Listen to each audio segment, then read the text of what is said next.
اپنے لئے گھر دے دعوت کیتی جائے اور لیا کہ میں سامنے کھانا رکھ دیا، تھوڑے سامنے کھانا رکھ دینا، کھیر رکھ دیتی، چاول رکھ دیتے نے، روٹی رکھ دیتی، اور میں کہہ دینا حضور ہے کھاؤ، حضور ہے کھانا کھاؤ۔ ہونے دے وچ اے تا پابندی نہیں نہ لائی میں کھانے نے یا پہلے کھیر کھانی تو بعد ہے روٹی کھانی، کوئی ادھا دا حکم لایا نہیں، جب دعوت کرنے کی حضور ہے ہر شاہ کی تو کھاؤ، ایویں ہے نا۔ اتنے جدو اسی قید نہیں لاؤندے تے مہمان دا جو دل مننے جنہ مرضی کھا لوے، اسی طرح ہے نا۔ تے رب نے فرمایا سونیا درود پڑھ موسیٰ علیہ السلام اور کثرت نال درود پڑھو۔ اللہ نے قرآن بھی فرمایا ان اللہ و ملائکتہ یصلون علی النبی یا ایھا الذین آمنوا صلوا علیہ وسلموا تسلیما۔ فرمایا اللہ بھی درود بھیجتا، فرشتے پڑھتے، ایمان والو تم بھی درود بھیجو، ہے اللہ بھیجتا ہے درود، تم بھی ایمان والو درود پڑھو بھیجو۔ اب یہ عرض کرنے لگا ہوں کہ نبی پاک علیہ السلام کی ذات بابرکت پر درود و سلام پڑھنے کا اللہ نے قید کو نہیں لگائی۔ اب بندہ کسی وقت بھی درود پڑھ سکتا ہے، اٹھ کے پڑھے، بیٹھ کے پڑھے، لیٹ کے پڑھے، ہر ایک عبادت جو ہے نا پاک ہو کے کرنی چاہیے، لیکن آپ بھی کے اوپر غسل فرض ہے تب بھی آپ درود پڑھیں گے، اللہ درود قبول فرما لے گا۔ اب یہاں پر رب نے قید نہیں لگائی، جس چیز کو رب نے قید نہیں لگائی ہم کیوں لگانے والے ہوتے ہیں کہ یہاں درود پڑھا جائے یہاں نہ پڑھا جائے، اذان سے پہلے پڑھا جائے یا بعد میں پڑھا جائے۔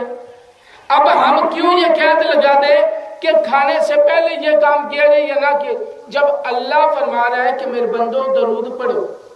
اچھا کوئی بھی چیز ہے نا، ڈاکٹر ہے، آپ ڈاکٹر کے پاس جائیں،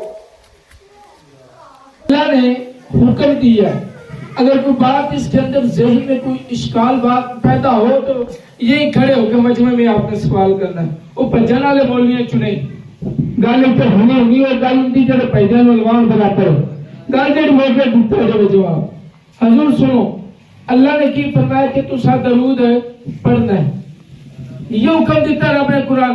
ان دیکھو اسی ڈاکٹر دے کوئی جانے دوائی لینا آستے، میں جانے جی ڈاکٹر صاحب بخار ہے دوائی دیو، ڈاکٹر صاحب نے کی کہنا انہیں لکھ کے دے دینا لے پتر اے شاہ جڑی نہ تو نہیں کھانی، چاول یا مثال طور پر نہیں کھانے، چاول نہیں کھانے پر تو نہیں پینی، ٹھیک ہوگا ڈاکٹر صاحب دو شام ہوگی، بس انہیں دو لکھ کے دے دیا۔